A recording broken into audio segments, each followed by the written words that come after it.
দাদা এই গরমে চা খাচ্ছেন কেন?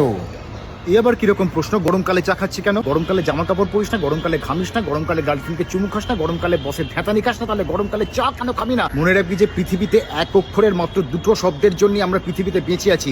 একটা হচ্ছে মা, আর তারপরেই হচ্ছে চা। কোনোদিনে কোনো আরসিবি সাপোর্টারকে ট্রফি, সরকারি কর্মচারীদেরকে ডিএ আর টি লাভারদেরকে কখনো চা কেন খাচ্ছি সেই প্রশ্ন করতে নেই। কফি হচ্ছে বড় লোকদের ড্রিঙ্ক। স্টারবাকস, সিসিডি আর চায়ের দোকান কাদের আছে? রিন্টুদা, মুচকি বৌদি। চায়ের মধ্যে রয়েছে মায়ের ভালোবাসা, প্রেমিকার স্নিগ্ধতা, রিন্টুদার ঘাম। সর্দি লাগলে চা খাওয়া যায়, কোডে এরার হলে সেই কোড কেমন করে চালাবো তার জন্য চা খাওয়া যায়, অফিসের ব্রেকের মাঝখানে বেরিয়েও চা খেতে হয়, এমনকি বাড়িতে যদি ঝগড়া হয় তাহলে বউকে মানাবার জন্য প্রশ্ন করতে হয় যে একটু চা খাবে গো।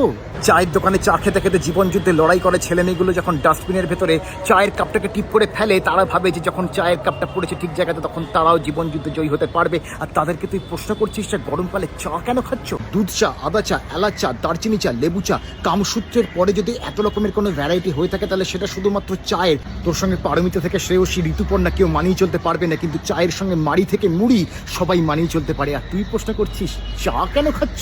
প্রচন্ড গরমের মধ্যে যারা রাস্তায় দাঁড়িয়ে ঘামতে ঘামতে চা খেতে পারে, জেনে রাখবি যে তারা হচ্ছে কিংবদন্তি। পাঞ্জাবির দোকান নয়, আবেগের পীঠস্থান। তাদেরকে না অনুভূতিতে আঘাত করিস না এই বলে যে চা কেন খাচ্ছ।